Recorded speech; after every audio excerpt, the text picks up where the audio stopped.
समय हो रहा है तो अपन प्रकृति प्रसंग को प्रारंभ करते हैं। हालांकि जो चीज़ अपने को पहले पढ़ना चाहिए था वो पहले न पढ़ करके अंत में पढ़ रहे हैं, लेकिन कोई बात नहीं, पढ़ना सब था। इसीलिए तो हम बहुब्रीहि समाज से लेकर के आगे तक हमने पढ़ा है। एक दो कह रहे एक सूत्र रह गया है कोई, अरे वो सूत्र बता दिया था आपको, उसमें कोई ऐसी बात नहीं थी। एक मित्रे चरशौ की बात है तो वो बता ही दिया था। विश्वामित्र उसका उदाहरण है कि यदि मित्र शब्द बाद में हो, ऋषिवाचक हो, तो आकार हो जाता है पूर्व पद को, तो मित्रे चरशौ का वही उदाहरण है विश्वामित्र। उसके बाद वो दूसरा जो है वह भी निपातन से जैसा उपदिष्ट होता है उसी तरह से उसका प्रयोग होता है। तो वो कोई चीज़ें नहीं, वो रह भी गया तो कोई दिक्कत नहीं है, इसमें कोई व्याख्या वाली बात नहीं है।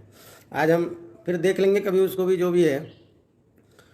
पृषोदरान यथोपदिष्टम, ये एक सूत्र की बात आ रही है। तो शायद मुझे लगता है कि कभी किताब उल्टा करके पलट के देखते नहीं हो, ये एक छोटा सा भी जो भी रहता है, फिर भी अपन कर लेंगे। चलिए प्रकृति प्रसंग में आज आते हैं, प्रारंभ करते हैं अपना समास प्रकरण अव्ययी भाव से। यहाँ चूँकि हमारा वही ध्येय है, समझते चलें, प्रधान सूत्र जो है उसको समझते चलें। तो हमने प्रारंभ में चर्चा की थी कि समास जो है वो समास किस तरीके का कार्य है, पहले इसको समझा जाए। समास किस प्रकार का कार्य है, क्योंकि व्याकरण में हम जो भी काम करते हैं वो किसी के, वह कार्य किसी के अधिकार में होता है। तो जैसे हम संधि करते हैं तो संधि संहिता के अधिकार में होता है। संहिता के अधिकार में जो कार्य होते हैं उसे हम संधि कहते हैं। तो संहिता के कार्य में क्या कार्य होता है,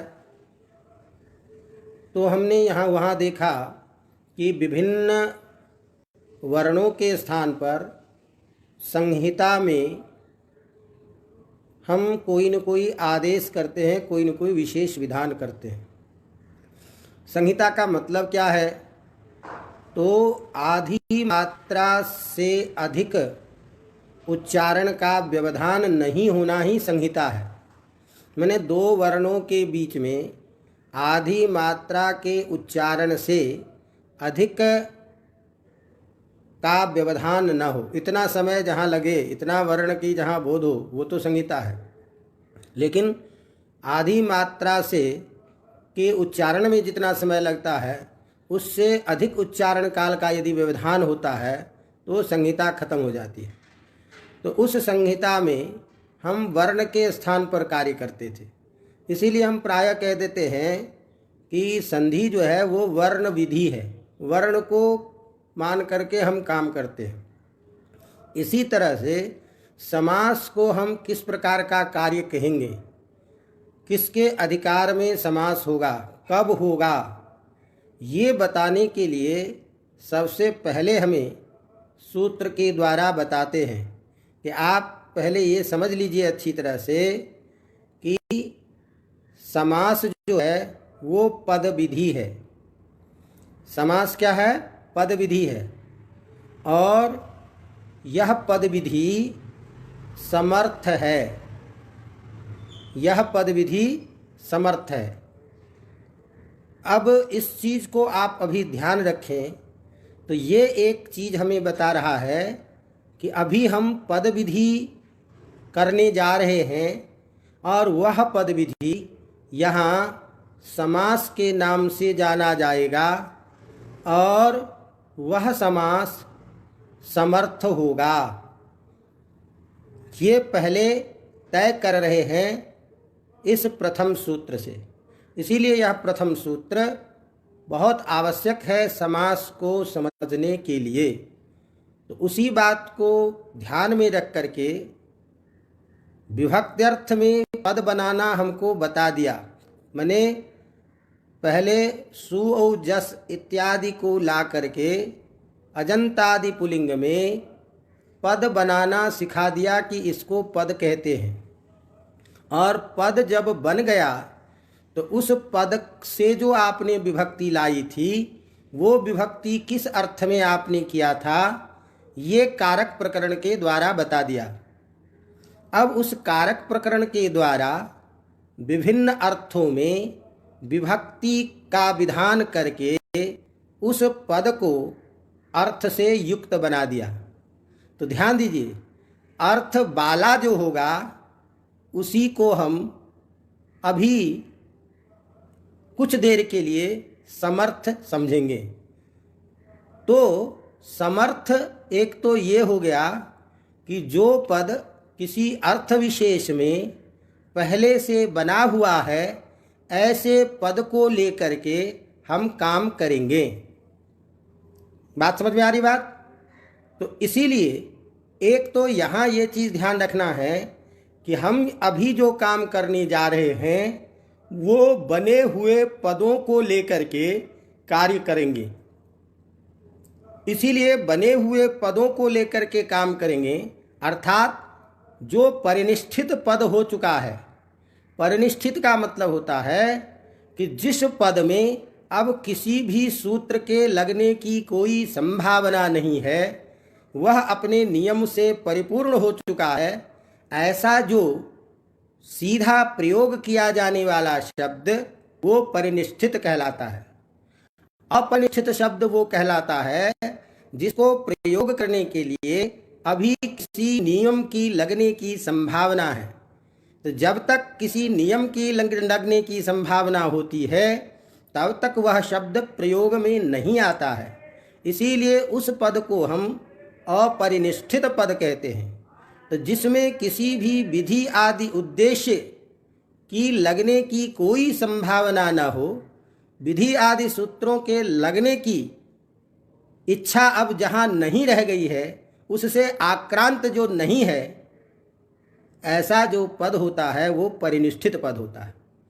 तो पहले जो किसी अर्थ विशेष में पद बनकर के जो तैयार हो चुका है, ऐसा जो पद, उस पद को लेकर के जो आगे काम करेंगे उस काम को ही हम यहाँ पद विधि कहते हैं। तो अब यह पद विधि क्या चीज़ है, कैसे उसका ग्रहण करते हैं, क्या चीज़ उसको बोध कराना अभिष्ट है, इस बात को बताने के लिए यह प्रथम सूत्र अधिकार सूत्र के रूप में यहाँ पर में प्रयुक्त किया है, समर्थः पद विधि इति। ये कहेगा कि देख भैया, यहाँ से जो तुम कार्य करने जा रहे हो वो कार्य समर्थ पदों का ही करना, अर्थवान पदों का ही करना, परिनिष्ठित पदों का ही करना, ये सूत्र पहले तय करेगा। फिर जाकर के आगे से जो भी सूत्र होगा वो परिनिष्ठित पदों को ही करेगा।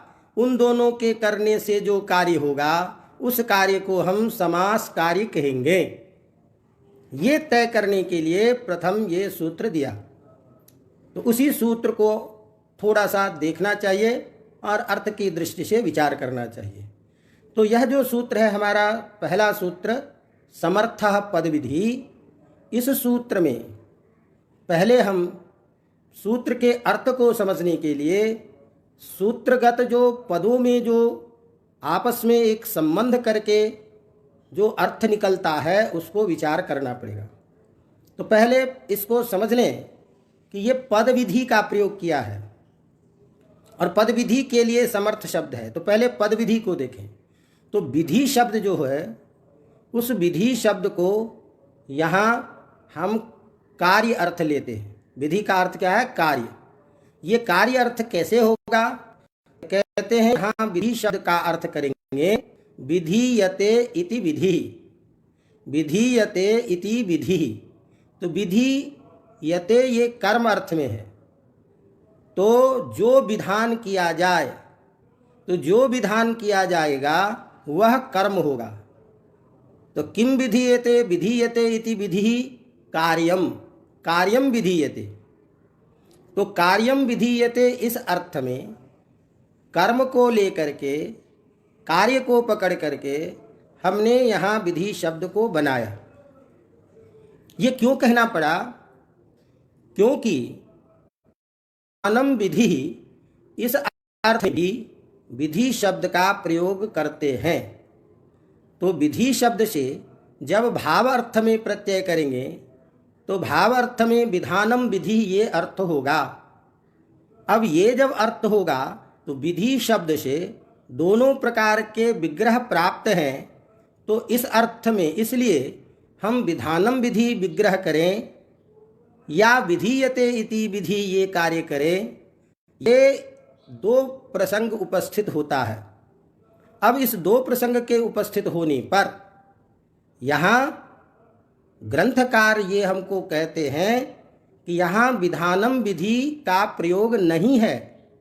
विधीयते इति विधि ही यही प्रत्यय ये करके कर्म में आपको विग्रह स्वीकार करना चाहिए। कहा क्यों? तो दिक्कत है कि विधानम विधि यदि हम ये विग्रह करेंगे तो ऐसी स्थिति में यहाँ पद के साथ में जो विधि का अन्वय होगा उसको हम पदस्य विधि व पदानाम विधि ये जो विग्रह करेंगे, यह षष्ठ्यंत शब्द का जो विधि शब्द के साथ विग्रह करेंगे उस विग्रह में कृतयोग लक्षणा षष्ठी होगी। अर्थात कृत प्रत्यय प्रत्ययांत शब्द है विधि, और उस कृत प्रत्ययांत शब्द के साथ में पद को कर्म बना करके कृतयोग लक्षणा षष्ठी आपको माननी पड़ेगी या होगी।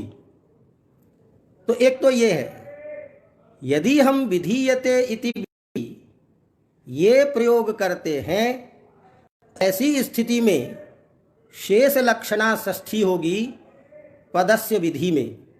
है दोनों जगह षष्ठी, लेकिन अंतर क्या होगा? एक जगह शेष लक्षणा षष्ठी होगी और एक जगह कृतयोग षष्ठी होगी। तो कृतयोग षष्ठी होगी तो क्या दिक्कत है? शेष लक्षणा षष्ठी होने पर क्या आपको फायदा है? ये समझना पड़ेगा। कठिन तो नहीं हो रहा है ना आप लोगों को? ध्यान थोड़ा बता दीजिएगा जो कि यदि कहीं कठिन हो तो। अब ऐसी स्थिति में, हाँ वो फुलझड़ी भी बीच बीच में, तो इसलिए कहा कि यदि विधीयते इति विधि ये करते हैं तो इससे हमें एक लाघव है। और लाघव तो छोड़िए, इससे हमें जो हम कार्य अभी करने जा रहे हैं समास, वो समास पकड़ में आ रहा है। पद विधि के रूप में समास पकड़ में आ रहा है। यदि विधानम विधि हम करेंगे तो यह जो अभी समास करने जा रहे हैं ये समास पद विधि पकड़ में नहीं आएगा। क्यों नहीं आएगा? इसलिए नहीं आएगा कि पद विधि जो है वो मुख्य रूप से तीन जगह करते हैं। समास को भी पद विधि माना गया है, विभक्ति विधान को भी पद विधि माना गया है, और परांगवद भाव को भी पद विधि माना गया है, तद्धित आदि भी पद विधि है। तो समास से हम तद्धित को पकड़ लेंगे। तो ये जो पद विधि है वह पदोद्देश्यक जो विधि है, पद संबंधी जो विधि है, षष्ठी अर्थ करेंगे तो षष्ठी में पदोद्देश्यक या पद संबंधी विधि ये करेंगे। अब जब हम विधानम विधि ये यदि करते हैं तो कर्म अर्थ लाएंगे वहाँ कृतयोग षष्ठी में। तो ऐसी स्थिति में वह उस षष्ठी के विधान करने से जहाँ पर में आगे पद बनाने के लिए कोई विधि करेंगे वो पद विधि पकड़ में आएगा। तो इसका मतलब समझिए कि पद विधि दो तरीके की है अभी, जिसको स्पष्ट समझने के लिए। एक तो किसी को पद बनाने के लिए जो कार्य किया जाएगा वह भी पद विधि है, और एक बने हुए पद को लेकर के जो कार्य किया जाएगा वो भी पद विधि है। तो कारक आदि प्रकरण में द्वितीय आदि अर्थ को बताने के लिए जो हम सु अम आदि का प्रयोग करते हैं वह प्रयोग पद को बनाने के लिए करते हैं। पहले से पद नहीं होता है। राम को पद बनाना है तो उससे हम सु लाते हैं प्रातिपदिकार्थ में, और प्रातिपदिकार्थ में जब सु आ जाता है तब सुबंत होकर के वह पद बनता है। तो इस तरह से वह भी पदोद्देश्यक विधि है। कर्म अर्थ प्रत्यय करने पर अर्थात कृतयोग लक्षणा षष्ठी मानने पर ऐसा जो पद आगे बनने वाला है इसको उद्देश्य करके जो कार्य करेंगे वहीं पर में षष्ठी विभक्ति प्राप्त होगी। उसी पदोद्देश्यक विधि को हम पद विधि कहेंगे। पहले से जो बना हुआ पद है उसको लेकर के जो कार्य करेंगे वहाँ ये लक्षण प्रवृत्त नहीं होगा। तो नहीं होगा तो जैसे समास जो है वह पहले से बने हुए पद को लेकर के हम कार्य कर रहे हैं। परांगवद भाव जो होता है, परांगवद भाव का मतलब किसी शब्द को किसी अर्थ विशेष में अतिदेश करके उसका बोध कराना। जैसे शुभामंत्रिते परांगवद इत्यादि सूत्र के द्वारा सुप को आमंत्रित अर्थ में परांगवद भाव होता है। तो यहाँ जो बना हुआ जो सुबंत पद है उसी को लेकर के कार्य होता है। तद्धित से जो प्रत्यय होता है वो बने हुए पदों से लेकर के प्रत्यय होता है। इसीलिए ऐसे जो तद्धित वाले हैं जिनसे हमको प्रत्यय करना है वह भी पदोद्देश्यक विधि है। समास से जो कार्य करना है, समास वाला जो कार्य करना है वो भी पदोद्देश्यक विधि है, और परांगवद भाव जो है वह भी पदोद्देश्यक विधि है। तो इन सभी पदोद्देश्यक विधि को, पद विधि को कभी भी पकड़ में नहीं ला सकते हम यदि कृतयोग लक्षणा षष्ठी मानेंगे तो। इसीलिए हम यहाँ यदि विधीयते विधि ये कर्म अर्थ में प्रत्यय यदि करते हैं तो इसका मतलब हुआ कि पहले से जो बना हुआ पद है उस पद को लेकर के यदि कोई कार्य करना हो तो वो पद विधि कहलाएगा। और हमें अभिप्रेत यहाँ पर में है कि जो पहले से बना हुआ पद है वह लिया जाए। तो इसीलिए उस अर्थ को लेने के लिए यहाँ विधीयते विधि ये कार्य करना पड़ता है, ये विग्रह स्वीकार करना पड़ता है। इसीलिए यहाँ कोई विधानम विधि ये अर्थ न ले, इसीलिए यहाँ विधि शब्द को अर्थ करते हुए पहले क्लियर करते हैं विधीयते इति विधि तच्च कार्यम। और वह कार्य जो होगा उसका संबंध पद के साथ में जब हम करेंगे तो अर्थ हो गया पद संबंधी विधि, अर्थात पद को लेकर के पद को संबंध के साथ संबंध बना करके जो कार्य करेंगे वह पदोद्देश्यक विधि कहलाएगा। अवगतम। तो अब इससे ये तय हो गया, और चूंकि हमारा समास प्रथम है इसीलिए समास को ही हमें यहाँ पकड़ना है पद विधि से। परांगवद भाव इत्यादि को लेना नहीं है अभी, उसको लेकर के जहाँ पद विधि का कार्य होता है वो अलग प्रसंग है। तो हमारा अभी प्रसंग किस चीज़ का है? समास का। तो कहा कि पद संबंधी यो विधि स पद विधि सच पद विधि कहा अत्र समासः।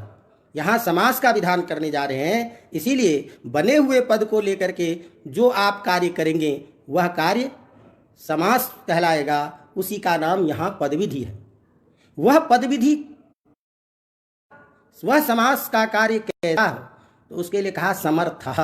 वह पद विधि समास समर्थ है होता है। तो समर्थ क्या चीज़ है इसको संक्षेप में समझें तो यूँ कहें समर्थः शक्ति ही। शक्ति ही जो है वह समर्थ है, क्योंकि जिसके पास शक्ति होती है उसी को लोक में बोलते हैं कि ये समर्थ है, इस काम को करने के लिए ये समर्थ है। तो इस काम को करने के लिए ये समर्थ है, ये जब हम व्यवहार करते हैं इसका मतलब समर्थ जो है एक प्रकार की शक्ति है, और वो शक्ति कहीं न कहीं रहेगी, क्योंकि शक्ति जो है वह किसी न किसी में हमेशा रहेगा। ऐसी स्थिति में समर्थ पद का मतलब हो गया शक्तः। तो समर्थः नाम शक्तः। तो यहाँ वह शक्तत्व क्या चीज़ है?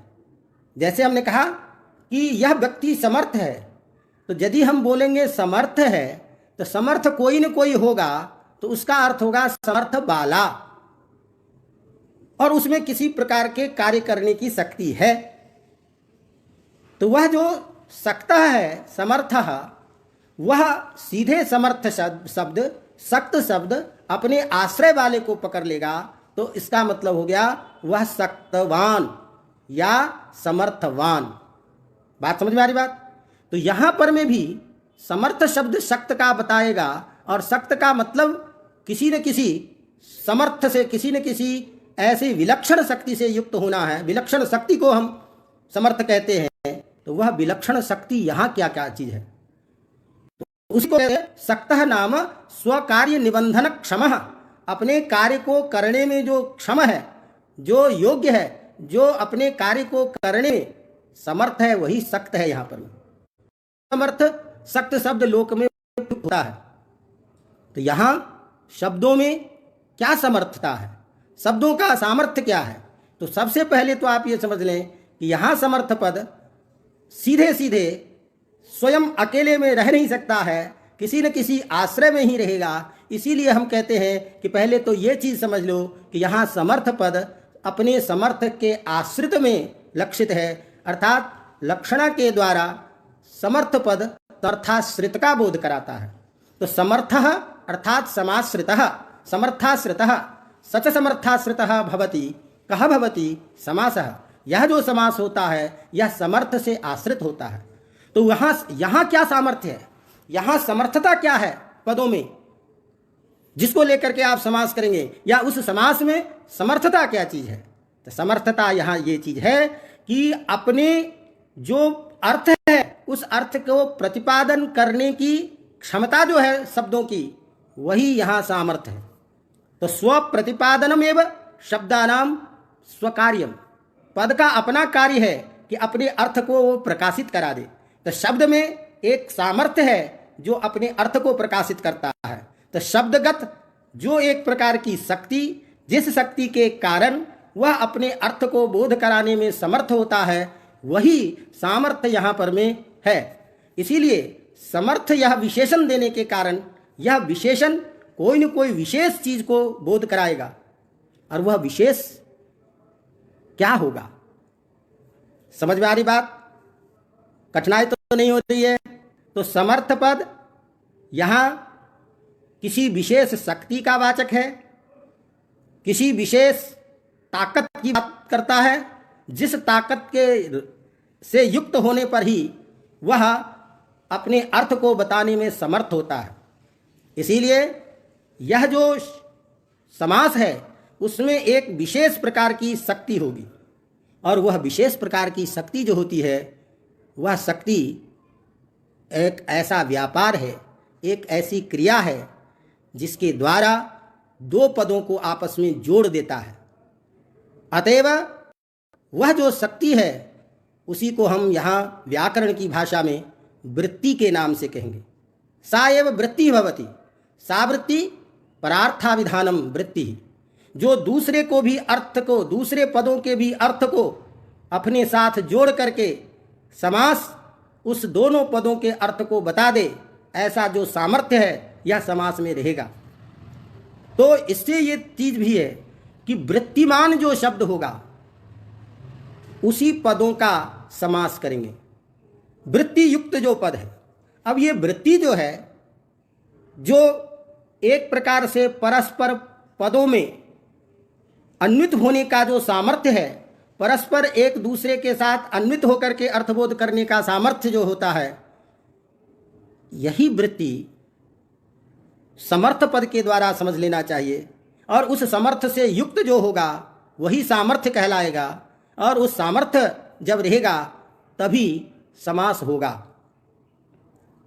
तो हम इसको अभी इस रूप में और समझें कि जितने भी बने हुए पद हैं, अर्थ वाले पद हैं, इसका प्रयोग हम दो तरीके से करते हैं। एक तो शब्द का अलग अलग प्रयोग करते हैं।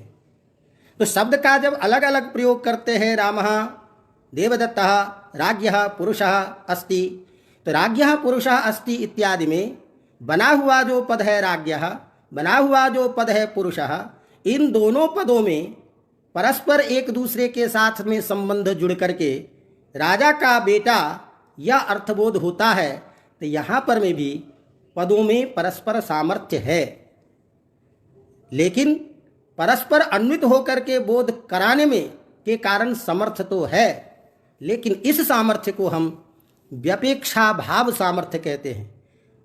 इस सामर्थ्य को हम व्यपेक्षा भाव सामर्थ्य कहते हैं। अर्थात व्यपेक्षा भाव का मतलब हो गया कि जहाँ पर मैं अपने स्वार्थ को बताने के लिए किसी दूसरे पद की आवश्यकता जिसको न हो, अपना अर्थ पहले वो बता देगा और बता देने के बाद में परस्पर एक दूसरे के साथ संबंध करके जो अर्थबोध करेगा वह व्यपेक्षा भाव होगा। जैसे राज्ञः, यह अपने आप में स्वतंत्र स्वकार्य अर्थात स्वार्थ का प्रतिपादन करेगा, पुरुषः भी अपने स्वार्थ का प्रतिपादन कर देगा, और जब वह प्रतिपादन हो जाएगा तब दूसरे में हम एक दूसरे के साथ जन्य जनक भाव से अन्वय करके और राज्ञः पुरुषः गच्छति का अर्थ कर लेंगे, राजा का आदमी जा रहा है। तो यह भी सामर्थ्य है, लेकिन इस सामर्थ्य में पद जो है आपस में स्वतंत्र रूप से प्रयुक्त हो रहा है, इसीलिए इसको हम व्यपेक्षा भाव सामर्थ्य कहते हैं। लेकिन जहां पर में समर्थ पृथक पृथक स्वतंत्र रूप से अर्थवान जो पद है, वह पद आपस में मिलकर के ही किसी अर्थ विशेष का बोध कराएगा, उसे हम एकार्थी भाव सामर्थ्य कहते हैं। तो यह जो सामर्थ्य है, यह एकार्थी भाव सामर्थ्य और व्यपेक्षा भाव सामर्थ्य, ये सामर्थ्य दो प्रकार के कहे जाते हैं। अर्थात पद में जो अपने अर्थबोध करने की जो शक्ति है, उस शक्ति से युक्त जो पद है, उस पदों का प्रयोग दो तरीके से करते हैं। एक जगह तो स्वतंत्र रूप से अर्थबोध होता है, जिसे हम व्यपेक्षा भाव कहते हैं, इसी को दूसरी भाषा में हम वाक्य कहते हैं। तो वाक्य में भी पदों का सामर्थ्य है, लेकिन वो ऐसा सामर्थ्य है रह करके अर्थबोध कराता है, इसीलिए उसे हम व्यपेक्षा भाव सामर्थ्य कहते हैं। लेकिन समास में अलग अलग जो स्वतंत्र पद होगा, वह स्वतंत्र पद दोनों मिलकर के एक अर्थ करेगा, इसीलिए हम उसे एकार्थी भाव सामर्थ्य कहते हैं। तो यह सामर्थ्य दो प्रकार का होता है। तो हमें यहाँ एकार्थी भाव रूप जो सामर्थ्य है, उस सामर्थ्य को लेकर के हम यहाँ पर में पद विधि करेंगे, समास विधि करेंगे। इसीलिए हम जब समास किसे कहते हैं, ये कोई पूछता है, तो इसको हम कह देते हैं एकार्थी भावः एवं समास। एकार्थी भाव होना ही समास है, एक अर्थ में प्रयोग होना ही समास है। अर्थात अलग अलग अर्थ वाले पदों का एक अर्थ में प्रयोग होना। तो एक अर्थ में कब प्रयोग करते हैं? तो जब आपस में पद मिलता है। इसीलिए समास को हम जब परिभाषित करते हैं तो ये कह देते हैं अर्थ के ही आधार पर समसनम समासः।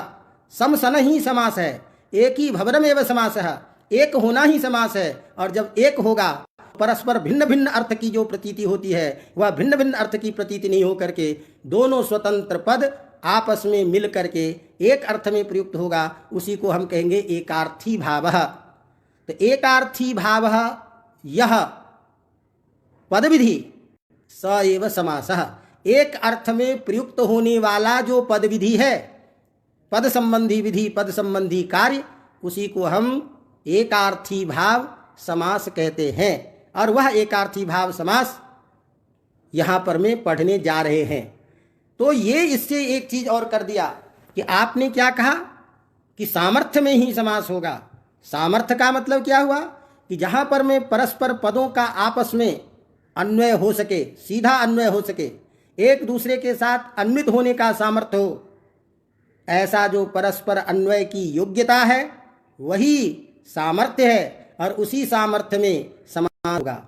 इसका मतलब यदि बीच में परस्पर अन्वय में कहीं बाधा हो जाए तो वहाँ पर में हम समास नहीं करेंगे।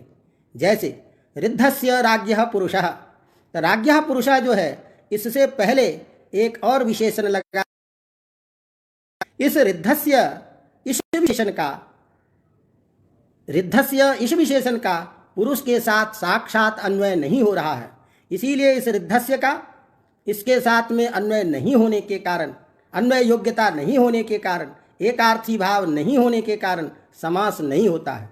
लेकिन राज्ञः पुरुषः जब हम करते हैं तो इन दोनों पदों में परस्पर अन्वय की योग्यता है, इसलिए परस्पर अन्वय की योग्यता होने के कारण यहाँ सामर्थ्य होने के कारण समास हो जाता है। तो जब भी हम कभी समास करेंगे वो सामर्थ्य में ही करेंगे। और वह सामर्थ्य किम रूपक है? यहाँ एकार्थी भाव रूपक है। दो अलग अलग पदों को मिलाकर के एक पद में प्रयोग करना ही समास है। इसीलिए हम बच्चे को समझाने के लिए कहते हैं कि पृथक पृथक अर्थवताम पदानाम या पृथक पृथक पदानाम एकस्मिन् अर्थे प्रयोगः समासः। पृथक पृथक पदों का एक अर्थ में प्रयोग होना ही समास होता है। इसी बात को सबसे पहले यहाँ बता करके सावधान कर रहे हैं कि देख, आगे जो भी कार्य होगा वह समास सामर्थ्य में ही होगा, और वह सामर्थ्य जो है वह एकार्थी भाव रूप सामर्थ्य होगा, और उसी एकार्थी भाव रूप सामर्थ्य को हम यहाँ करेंगे। इसीलिए इस सूत्र की स्थिति को सब कुछ इसके साथ में सूत्रगत अर्थ को, पदगत अर्थ को तय करते हुए इसका अर्थ वृत्ति लिखते हैं। पद संबंधी यो विधि ससमर्थाश्रितो बोध्यः। पद संबंधी जो विधि है, अर्थात पद को मान करके जो किया जाने वाला कार्य है, वह कौन सा कार्य? समास रूप कार्य। वह समास रूप कार्य समर्थ होता है। तो समास समर्थ होता है, इसका मतलब समर्थ कहीं न कहीं रहेगा, तो अर्थात समास ही समर्थ से आश्रित होता है, ये अर्थ होगा, क्योंकि समर्थ अपने आप रहेगा नहीं। इसीलिए सभी जगह ये लिखते हैं अत्र समर्थ पदम समर्थाश्रिते लाक्षणिकम। यहाँ समर्थ पद जो है वो समर्थाश्रित में लाक्षणिक है, और समर्थाश्रित कौन है? वह है समास। और यह समर्थ से, धर्म से युक्त होना ही क्या कहलाएगा? सामर्थ्य। और यह सामर्थ्य कितने प्रकार के? 2 प्रकार के, व्यपेक्षा भाव सामर्थ्य और एकार्थी भाव सामर्थ्य। तो हमारा यह समास जो है, चूंकि विभिन्न पदों को मिला करके एक अर्थ में प्रयोग करेंगे, इसीलिए ये एकार्थी भाव रूप सामर्थ्य यहाँ लिया जाएगा। अब सारे काम सामर्थ्य में ही होंगे, सारे समर्थ पदों से ही होंगे। इसको ध्यान में रखते हुए हमें आगे के समस्त कार्य को करना है। सारे सूत्र आगे ये तय किया कि देख लेना कि अब जो भी काम करोगे तुम, जिन जिन पदों का करोगे तुम, उसमें परस्पर अन्वय की योग्यता होनी चाहिए, तभी वो समास होगा। भिन्न भिन्न अयोग्य पदों का कभी भी समास नहीं होगा। अवगतम? समझ रहे? तो इस तरह से यह सूत्र एक अधिकार सूत्र के रूप में सर्वप्रथम ला करके ये तय कर दिया। अब सभी सूत्र कहेगा कि समर्थ पदों का समास होता है, समर्थ का समास होता है, इस पद के साथ समर्थ पदों का समास होता है। ये सारे सूत्र अपने अर्थ में इस चीज को जोड़ते जाएंगे, समर्थ पद को जोड़ते जाएंगे, और सब जगह इस तरह से अर्थ करते जाएंगे। अब ये जो समर्थ पद विधि है, यह अधिकार जब करेगा, तो अधिकार जब करेगा तो इसका अधिकार जाएगा, क्योंकि उत्तर उत्तरम गमनम अधिकारः, अपने में अधिकृत करता जाएगा। तो अधिकृत करता जाएगा तो कहाँ तक अधिकार जाएगा इसका, इसको बताने के लिए सूत्र दे दिया एक, प्राक् कडारात् समासः। प्राक् कडारात् समासः, एक सूत्र आएगा कडारा कर्मधारये। इस सूत्र से पहले तक इसका अधिकार होगा, इस सूत्र से पहले तक इसका अधिकार होगा। अब ये जो बातें आई, ये सब अष्टाध्यायी के क्रम के आधार पर सारी चीजें चल रही है। तो ये कहा कि प्राक, यहां से पहले तक अधिकार आएगा। तो अब यहां से पहले तक अधिकार आएगा, ये बताने की क्या जरूरत थी? ये बताने की इसलिए जरूरत पड़ गई कि हम आगे अव्ययी भाव आदि संज्ञा करेंगे, अव्ययी भाव आदि संज्ञा करेंगे, और यह समास भी एक संज्ञा है, इसकी समास संज्ञा होगी। तो समास संज्ञा जो है वह भी एक संज्ञा है, अव्ययी भाव आदि जो संज्ञा है ये भी एक संज्ञा है। ऐसी स्थिति में एक नियम होता है, या परा अनवकाशाच, जो पर हो, जो अन हो, वो संज्ञा होती है। तो जो संज्ञा, 2 संज्ञा जब एक साथ प्राप्त हो, तो बाद वाली जो संज्ञा है वह संज्ञा होगी, तो एक संज्ञा बाधित हो जाएगी। एक संज्ञा जब बाधित हो जाएगी, तो यदि अव्ययी भाव आदि संज्ञा होगी तो उसकी समास संज्ञा नहीं हो पाएगी, क्योंकि बाद वाली संज्ञा के द्वारा समास संज्ञा बाधित हो जाएगी। अवगतम? समझ में आ रही बात? कठिनाई तो नहीं आ रही ना? क्योंकि 2 संज्ञा हो जाएगी, एक संज्ञा और करेंगे और एक समास संज्ञा चल रही है। तो दोनों संज्ञा होने के कारण एक नियम है, या परा अनवकाशाच, जो पर हो, जो कहीं लगा नहीं हो, जो अनवकाश हो, वो संज्ञा होगी। तो ऐसी स्थिति में पर संज्ञा होने के कारण अव्ययी भाव आदि के द्वारा उस संज्ञा का बाध हो जाएगा। समझेंगे ना? तो इसका मतलब क्या हुआ कि ये प्राक ग्रहण जो इस सूत्र में कर दिया, नहीं तो कह देते सीधे आ कडारात् समासः, आ कहने से भी वहां तक चला जाता, क्योंकि आ भी अर्जन अर्थ होता है वहां तक। तक अर्थ को बताने के लिए आ का प्रयोग करते ना। व्याकरण में कारक में सूत्र पढ़े होंगे, अंग मर्यादा अभिविध्यो हो।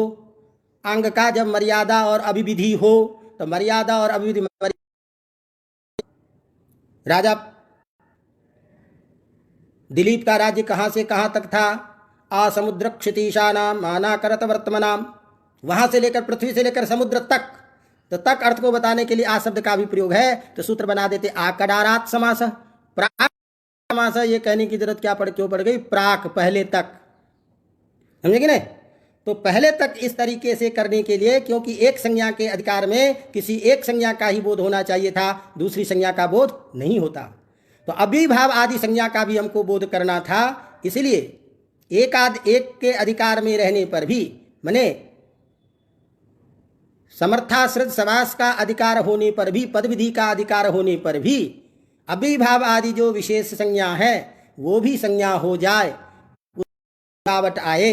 इसीलिए एकाधिकार सत्वेपि अव्ययी भाव आदि संज्ञायाः समुच्चयार्थम, उसको भी ग्रहण हो जाए, उसके लिए यहाँ प्राक ग्रहण किया। अब इससे क्या हुआ? इससे ये अर्थ हुआ कि अव्ययी भाव संज्ञा हो और वह समास हो, तो उसकी अव्ययी भाव संज्ञा भी हो जाएगी और अव्ययी भाव को हम समास भी कहेंगे, ये दोनों अर्थ आ जाएगा। इसीलिए कोई दिक्कत नहीं है। इसीलिए ये सावधान ऐसा न प्रश्न कर दे कि भाई एक संज्ञा के अधिकार में तो जो संज्ञा की गई है वही संज्ञा होगी, अन्य संज्ञा का बोध नहीं होगा, तो अभिभाव आदि संज्ञा कैसे होंगे? तो उसके लिए कहा कि नहीं, यहाँ प्राक ग्रहण जो है इस सूत्र में व्यर्थ होकर के ये ज्ञापित करेगा कि एक संज्ञा के अधिकार में होता हुआ भी अभिभाव आदि जो संज्ञा है वो भी संज्ञा होगी, इसीलिए वह अभिभाव कहलाएगा और अभिभाव के साथ साथ वह समास भी कहलाएगा।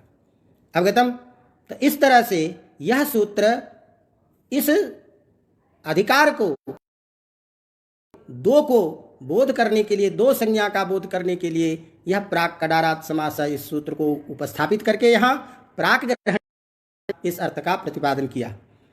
ये तो सामान्य समास कैसे करेंगे, किस प्रकार के पदों से करेंगे, ये तात्पर्य को लेकर के हमें पहले ये सूत्र समझना चाहिए था, इसी के बाद ही हम समास समझेंगे। इसीलिए हमने आपको ये सूत्र पूछा और इसमें समर्था पद विधि ये सूत्र बहुत आवश्यक है। हालांकि इसमें चर्चा तो बहुत ज़्यादा है, बहुत सारी बातें हैं, लेकिन इतना अपेक्षित अपने को नहीं है अभी तो मूल चीज़ से आप समझ लीजिए कि यहाँ पर में समर्थ में ही समास होगा। समर्थ का मतलब हो गया समर्थाश्रित, समास समर्थ से आश्रित होता है और समर्थ में ही समास होता है। सामर्थ्य दो प्रकार के होते हैं, व्यपेक्षा भाव सामर्थ्य, एकार्थी भाव सामर्थ्य, और एकार्थी भाव सामर्थ्य को ही समास कहते हैं। इसी का मतलब है कि पृथक पृथक अर्थ वाले पदों का, पृथक पृथक पदों का एक अर्थ में जहाँ समास हो जाएगा उसे हम समास कहेंगे, और यह समास समर्थ सुबंत पदों के साथ में ही होगा।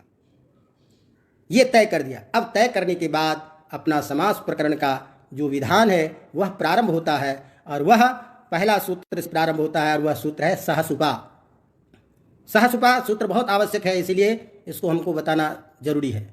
अब यह सहसुपा सूत्र, इसको हम लघु सिद्धांत कौमुदी में केवल समास में पढ़ते हैं कि वहाँ जब हम समास का भेद करते हैं तो कहते हैं समासः पंचधा, समास 5 प्रकार के होते हैं। केवल समासः, अव्ययीभावः, तत्पुरुषः, बहुव्रीहि, द्वंद्वः इत्यादि। तो ये जो समास जो है इसमें जो सहसुपा सूत्र है, इस सहसुपा सूत्र को हम केवल समास में लेते हैं। और केवल समास इसका नाम क्यों कहा कि केवल मात्र समास है? चूंकि समर्थ पद आपस में मिला है, दो पदों को मिलकर के एक अर्थ में प्रयोग किए हैं, तो चूंकि जो मिलेगा आपस में, जो दो पद एक अर्थ में मिलेगा वो समास है, ये एक सामान्य नाम है। तो चूंकि समर्थ पद का सुबंत के साथ में मिलकर के एक पद बना देंगे, इसीलिए वो समास है। तो जो केवल शुद्ध समास हो उसको केवल समास कहते हैं, अर्थात जिसको कोई विशेष नाम नहीं रखा गया हो, क्योंकि समास तो एक सामान्य नाम है, लेकिन यदि उसी सामान्य को हम, मैंने पहले भी कहा कि सामान्य से हमारा काम नहीं चलता है। यही सभी का नाम है मनुष्य, अब मनुष्य तो सबका नाम है, अब मनुष्य के कहने से हमारा काम नहीं चलेगा। हम किसको क्या कह के बुलाएंगे? मनुष्य आ जाओ, आदमी आ जाओ। अब आदमी आ जाओ, गोरा आ जाओ, काला आ जाओ, पीला आ जाओ, कैसे क्या बोध करेंगे? तो हमने नाम रखा। अयम देवदत्ता अयम यज्ञदत्ता अयम चैत्रः, अयम देवदत्ता यज्ञदत्ता चैत्रः, यह मनुष्य की विशेष संज्ञा दे करके और उसका हम व्यवहार करते हैं। इसी तरह यहाँ पर में भी हम जब समास करेंगे तो आपको पहले बताया था कि पद विशेष के कारण, अर्थ विशेष के कारण उस समास का हम विशेष नाम देंगे। तो हम नाम देंगे अव्ययीभाव, नाम देंगे तत्पुरुष, नाम देंगे कर्मधारय। ये सब जो एक विशेष नाम है, इस विशेष नाम से रहित बिना नाम वाला जो केवल मिला हुआ है, ऐसे समास का ही नाम है केवल समास। तो इस केवल समास को अलग से प्रकरण में रख करके लघु सिद्धांत कौमुदी में समझाने के लिए केवल समास नाम का एक प्रकरण करके और इसमें इस सूत्र को रखा। चूंकि यह समास के अधिकार में आता है और इसके साथ में ही सारे प्रयोग होंगे, तो उस समास विधायक सूत्र को यहाँ पर मैं अव्ययी भाव में ही रख दिया। तो इस तरह से पहला जो सूत्र है हमारा, वह सूत्र है सहसुपा। अब ध्यान रखिएगा कि अधिकार सूत्र है समर्थ पद विधि, तो समर्थ पद सब जगह जाएगा, है ना। और सूत्र जो है उसमें दो पद है, सह और सुपा। सुपा में सुप शब्द के तृतीया के एकवचन में सुपा बना हुआ है और तृतीया विभक्ति के होने के कारण अर्थ करेंगे सुप के साथ। सुप चूंकि प्रत्यय है, इसीलिए प्रत्यय से तदंत की उपस्थिति होगी। तो तदंत की जब उपस्थिति होगी प्रत्यय ग्रहणे तदंताग्राह्य, तो सुप का अर्थ हो जाएगा सुबंत। तो सुपा का मतलब क्या निकला? सुबंत के साथ। अब सुबंत के साथ ये अर्थ होगा। अब ये जब अर्थ होगा तो कहा कि इस सूत्र में किसके साथ होगा? ये अर्थ नहीं है।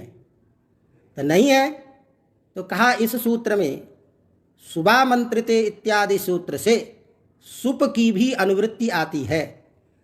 किसमें? सहसुपा सूत्र में। तो सुप पद की अनुवृत्ति आ गई। अब अनुवृत्ति आ गई तो सुप हो गया प्रथमांत पद। तो अब वह एक जो प्रथमांत पद सुप, वह भी प्रत्यय है, तो उससे भी सुबंत अर्थ आएगा। एक पद यहाँ पहले से है सुपा, जिसका अर्थ है सुप के साथ, अर्थात सुबंत के साथ।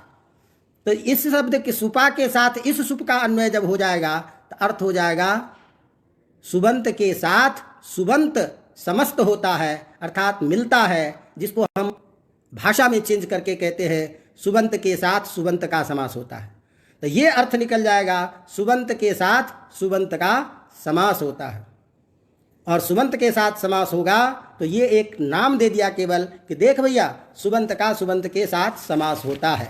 अब वह जो भी समास होगा वो केवल समास होगा, उसका कोई विशेष नाम नहीं होगा। बात समझ में आ रही बात की नहीं? अब ये कहते हैं कि एक स्थिति है कि आपने क्या कहा, सुप शब्द से सुबंत ग्रहण किया, एक सुप की अनुवृत्ति आई, तो यह तय कर दिया कि इसका मतलब सुबंत का ही समास सुबंत के साथ होगा। तो हमेशा सुबंत के साथ में ही सुबंत का समास होगा और सुबंत के साथ किसी अन्य पद का कभी भी समास नहीं होगा। अवगतम? तो ऐसी स्थिति में यह जो व्याकरण है, इस व्याकरण में को क्यों पढ़े? तो हम पढ़ते हैं वेद की रक्षा के लिए व्याकरण पढ़े। तो वेद की रक्षा के लिए व्याकरण पढ़ें तो वेद में जो शब्द है उसका भी प्रतिपादन करना इस व्याकरण का काम है। तो वेद में जो प्रतिपादित जो सूत्र हैं, शब्द हैं, वहां पर में सुबंत का तिगंत के साथ भी समास होता है। तो जब सुबंत का सुबंत के साथ समास इस सूत्र से आप विधान करेंगे तो फिर सुबंत का जो तिगंत के साथ समास होगा उसका समास कैसे करेंगे? उसका भी तो निर्णायक यही व्याकरण करेगा। तो इसलिए यहां पर मैं उस पद को, मैंने तिगंत पद के साथ में भी सुबंत को समास करने के लिए विशेष प्रक्रिया और कहा कि एक काम करते हैं कि इस सूत्र में सहसुपा जो सूत्र है, इस सूत्र में सह पद का योग विभाग कर लेते हैं, अलग कर लेते हैं। तो जब योग विभाग करेंगे तो सह शब्द अलग बचेगा और सह शब्द जब अलग बचेगा तो इधर समर्थ पद विधि शब्द के सूत्र के साथ सूत्र से समर्थ पद की अनुवृत्ति आ रही है और तब अर्थ आया था समर्थ सुबंत पदों का समास होता है। अब अर्थ क्या करेंगे? समर्थ पद का समास होगा। एक अलग सूत्र के द्वारा अर्थ निकला। सह को अलग करने से एक सूत्र का अर्थ अलग किया कि सुपा का समर्थ पदों के साथ में भी, समर्थ सुबंत पद के साथ समर्थ पद भी समस्त होता है। और समर्थ पद क्या होगा? समर्थ पद जैसे सुबंत होता है वैसे तिङंत भी होता है। भाई अर्थवान तो दोनों है, अर्थबोध कराने की क्षमता तो शक्ति दोनों में है, तो समर्थ पद से तिङंत पद को भी पकड़ लेंगे। तो सह शब्द का योग विभाग करके इस सूत्र में हम क्या करेंगे, समर्थ पद के साथ उसको जोड़ करके समर्थ पद से तिङंत पद को लेंगे, और तिङंत पद के लेने से ये भी एक अर्थ निकल गया कि सुबंत पद का के साथ समर्थ पदों का भी समास होता है। इससे क्या हुआ कि जो हमारा तिङंत पदों के साथ वेद में समास होता है उस वैदिक शब्द का भी ग्रहण हो जाता है। तो इसलिए इस सूत्र में योग विभाग करके इष्ट की सिद्धि की गई है, अर्थात तिङंत पद का भी सुबंत के साथ समास विधान किया गया है। इस बात को बताने के लिए लिखते हैं आपके सिद्धांत कौमुदी के मूल में ही, योग विभागस्य इष्ट्यर्थम, योग विभाग की इष्टि के लिए, योग विभाग हमें इष्ट है और है, तो इष्ट सिद्ध्यर्थत्वात् कतिपय तिङंतोत्तर पदोयम समासः। बहुत सारे कतिपय ऐसे शब्द होते हैं कि यदि बाद में तिङंत पद भी होता है तो तिङंत पद के साथ में भी समास होता है, लेकिन वह समास केवल छंद में ही होता है। सत छंदसी एवं, वह छंद में ही प्रयोग होता है, लोक में उसका कोई प्रयोग नहीं होता है। कहा जैसे पर्यभूषयत, तो ध्यान दीजिए कि हम लोक में परि जो कोई उपसर्ग होता है उसके धातु के साथ में जब हम जोड़ते हैं तो सीधा जोड़ देते हैं, क्योंकि हम धातु संज्ञा उपसर्ग संज्ञा ही करते हैं। कब? उपसर्गा क्रिया योगे, क्रिया के साथ जोड़ने पर ही उसको उपसर्ग कहते हैं। तो जब भवति के साथ अनु जुड़ेगा तो उपसर्ग होगा, तो उसको हम सीधे जोड़ देते हैं, कोई कुछ अलग से प्रक्रिया नहीं करते हैं। और सब गच्छति, अनुगच्छति, पर्यभूषत, अनुव्यच, वो क्या कहते हैं, अन्वभवत इत्यादि प्रयोग बना लेते हैं। तो यहाँ हम समास नहीं करते हैं, लोक में कहते हैं कि ये समस्त नहीं है, सीधे धातु के साथ में जुड़ा हुआ पद है। लेकिन सारे सुबंत पद तो वो उपसर्ग सभी सुबंत माने जाते हैं, सारे सुबंत पद हैं, क्योंकि अपद का कभी प्रयोग नहीं होता। तो ऐसी स्थिति में समस्त उपसर्ग को भी सुबंत माना जाता है।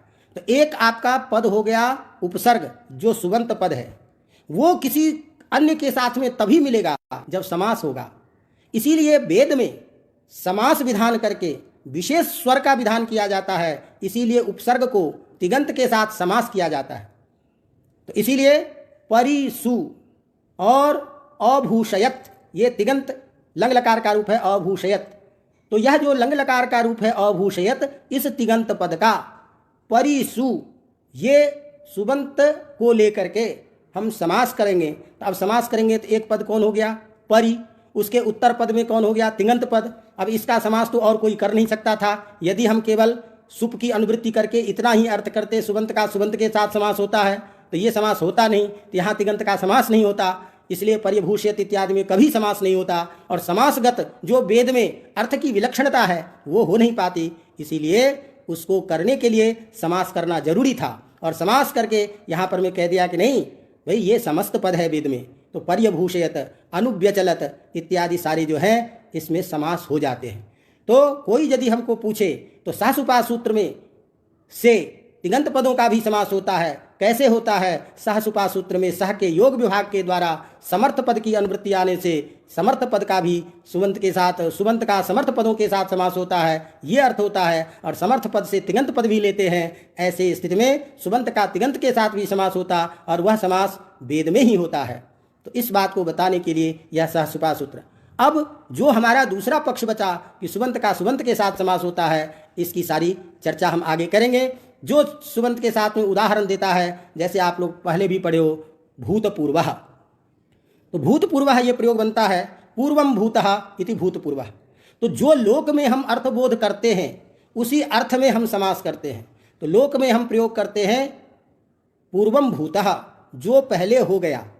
तो लोक में जो अलग अलग विभक्ति में प्रयोग किया जाता है पदों का, तो चूंकि अलग अलग प्रयोग है, तो अलग अलग प्रयोग होने के कारण उसको हम विग्रह कहते हैं। तो हमने आप सबको समझाने के लिए कहा था कि ग्रह का अर्थ संबंध भी कीजिए। गृह्णाति ग्रह, जो पकड़े, तो एक दूसरे को जो पकड़ ले वो तो ठीक है, जो नहीं पकड़े वो विग्रह है। या विशेषण गृह्णाति विग्रह, विशेष रूप से तो ग्रहण करे। तो विशेष रूप से जब ग्रहण करेगा तो यह विग्रह जो है, यह विग्रह क्या है, पदों का अलग अलग प्रयोग करना। तो लोक में उसी को हम कहते हैं लौकिक विग्रह। तो लोक में जो अर्थबोध के लिए हम वाक्य बोलते हैं, वो जिस रूप में बोलते हैं उसी का हम समास करते हैं, और उसी का जब समास करते हैं तो लोक में हम बोलते हैं पूर्वम भूतः, जो पहले हुआ है। तो यह जो पूर्वम है यह क्रिया मैंने पहले काल में जो हुआ है, तो यह पहले काल में होने वाली जो क्रिया है उस क्रिया को बताने के लिए पूर्व है। इसीलिए पूर्व शब्द क्रिया का विशेषण होने के कारण हमेशा नपुंसक लिंग एकवचन में यहाँ प्रयोग होगा, इसीलिए प्रथमांत पद है। तो अब जब हम इसको अलौकिक विग्रह करेंगे, अलौकिक विग्रह क्यों करेंगे? क्योंकि हमने कहा था कि तब तक कोई भी पद एक दूसरे के साथ में नहीं मिलेगा जब तक उस पद को स्वतंत्र रखने वाली शक्ति को अलग से निकाल करके फेंक नहीं देंगे। अर्थात शब्दों का अर्थ निर्धारित होता है विभक्ति में, विभक्ति उसके अर्थ को बांधे रखती है, और जब तक विभक्ति लगी रहेगी तब तक वो पद अपने आप में स्वतंत्र रहेगा, दूसरे से वो कभी मिल नहीं सकता है। तो यदि आपको मिलाना है तो उसके अंतर्गत जो मिलने की ताकत जो है, अलग रखने की जो ताकत जो है, उसको जब तक आप हटाएंगे नहीं तब तक वो पद नहीं मिलेगा। इसीलिए उसको हटाने के लिए, उस विभक्ति को हटाने के लिए हमें मूल शब्द को और उसमें जो विभक्ति लगी है उसको अलग करना होता है। क्योंकि ये कार्य हम समास कार्य को करने के लिए करते हैं, पद मिलाने के लिए करते हैं, व्याकरण की प्रक्रिया को करने के लिए करते हैं, इसीलिए उसका लोक में प्रयोग नहीं होता। और लोक में प्रयोग नहीं होता इसीलिए हम उसे अलौकिक प्रयोग कहते हैं, अलौकिक विग्रह कहते हैं। जिस विग्रह का प्रयोग लोक में ना हो उसी को हम कहेंगे अलौकिक विग्रह। तो अलौकिक विग्रह करने के लिए हम क्या करते हैं, पूर्व अम और भूत सु ये प्रयोग कर लेते हैं। अब ये जब प्रयोग किए तो एक सुबंत का दूसरे सुबंत है ही, दोनों सुबंत ही पद है, तो सूत्र से हम यहाँ क्या कर देंगे, समास। और समास जब कर देते हैं तो सभी समास होने के बाद जो प्रातिपदिक का अवयव जो आपने अलग किया है सुप, उसको लोप करने के लिए एक सूत्र आ जाता है सुपो धातु प्रातिपदिकयोः। वो सूत्र कहता है एतयोः अवयवयोः, यानी एतयोः इन दोनों का जो अवयव सुप, तो धातु का अवयव जो सुप, प्रत्यय का अवयव जो सुप, उसका लोप होता है। तो यहाँ समास होने के बाद जो पूर्व के बाद अम है, पूर्व प्रातिपदिक हो गया कौन, शब्द, और उसके बाद में विभक्ति कौन हो गया, सुप, उस सुप का, और भूत जो प्रातिपदिक उसके बाद में सु, उस दोनों का हम क्या कर देते हैं, लोप। यहाँ हमने कुछ चर्चा की थी कि इस सूत्र में सुपो धातु प्रातिपदिक हो, क्योंकि प्रातिपदिक जो होता है उसी से सुप आता है, धातु की प्रातिपदिक संज्ञा कभी नहीं होती है, धातु की प्रातिपदिक संज्ञा कभी नहीं होती है, क्योंकि प्रातिपदिक संज्ञा करने वाला जो सूत्र है हमारा अर्थवत धातु प्रत्यय प्रातिपदिकम, वो सूत्र कहता है धातु को छोड़कर, प्रत्यय को छोड़कर, प्रत्यांत को छोड़कर के जो अर्थवान शब्द उसी की धातु संज्ञा होती है।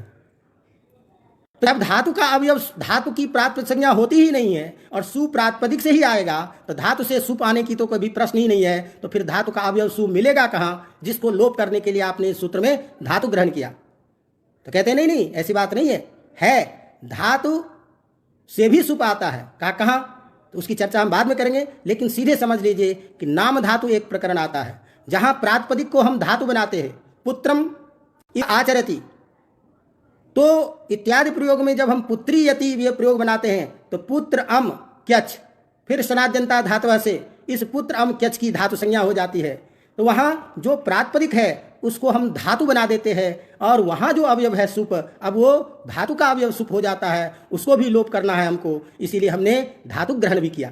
तो ये सूत्र कहेगा कि धातु का अवयव जो सु और प्रत्यय का अवयव जो सु, उस दोनों का क्या होता है, लोप। तो इस तरह से पूर्व सु और भूत सु इन दोनों के सुप का हम लोप कर देते हैं। तो जो विग्रह वाक्य में प्रयोग बना वही प्रयोग होना चाहिए था। तो पूर्व भूत प्रयोग बना तो पूर्व भूतः प्रयोग बनना चाहिए था, जबकि हम देख रहे हैं कि प्रयोग हम करते हैं भूतपूर्व, पहले जो हो गया उसको बोलते हैं भूतपूर्व। तो ऐसा प्रयोग कैसे हुआ कि विग्रह वाक्य में जो चीज़ है उसी का प्रयोग होना चाहिए, जबकि लोक व्यवहार में भूतपूर्व प्रयोग देखा जा रहा है, ये प्रयोग कैसे होगा? तो इसके लिए हमारे आचार्य सावधान थे, और पहले जब इस तरह से भूत पहले जो काम हो गया उस अर्थ को बताने के लिए एक प्रत्यय का विधान किए, और उसको विधान करने के लिए सूत्र बनाया भूतपूर्वे चरट। भूतपूर्व अर्थ में, भूतपूर्व अर्थ को बताने के लिए चरट प्रत्यय होता है, चरट का चर से बचता है। तो जिसके बाद में चर लगा दोगे वो मतलब अभी नहीं है, पहले थे। तो ये प्राचार्य चर हैं, अर्थात पहले प्राचार्य थे, अभी नहीं है। कुलपति चराह, एते कुलपति चराह संति। तो कुलपति चराह का मतलब समझना भूतपूर्व कुलपति, अभी कुलपति नहीं है, भूतपूर्व अर्थ को बताने के लिए चरट किए। तो पाणिनि जी ने क्या किया, उस सूत्र में भूतपूर्वे चरट ये प्रयोग किया। तो भूतपूर्वे में पाणिनि जी ने भूत शब्द का पूर्व में प्रयोग किया, नहीं तो पाणिनि जी को भी क्या प्रयोग करना चाहिए था, पूर्व भूते चरट। लेकिन पूर्व भूते चरट ये प्रयोग नहीं करके क्या कर रहे हैं, भूतपूर्वे चरट। तो पाणिनि जी के द्वारा दिए गए इस निर्देश से, इस विशेष विधान से भूत शब्द का हम पूर्व में निपातन कर लेते हैं, पूर्व में प्रयोग कर लेते हैं। तो जब पूर्व में प्रयोग कर लिए तो अपना प्रयोग बन गया भूतपूर्व। अब ये भूतपूर्व पर एक समासिक शब्द हो गया। समासिक शब्द की प्राप्त संज्ञा कृतधित समासास्त्र से करते हैं, फिर प्राप्त संज्ञा होकर के सुरुत वितर्क करके भूतपूर्व प्रयोग बन जाता है। तो यहाँ जो ये भूतपूर्व है ये समास हुआ है, लेकिन इसका कोई नाम नहीं दिया है, इसीलिए ये बिना नाम वाला समास है। इस समास को बताने के लिए हमारे पास यह सामान्य जो समास संज्ञा है इसको सुपा सूत्र के द्वारा बताया गया है। तो जिसकी हमने चर्चा आज की, चूंकि एक प्रसंग था तो हमने कहा इसको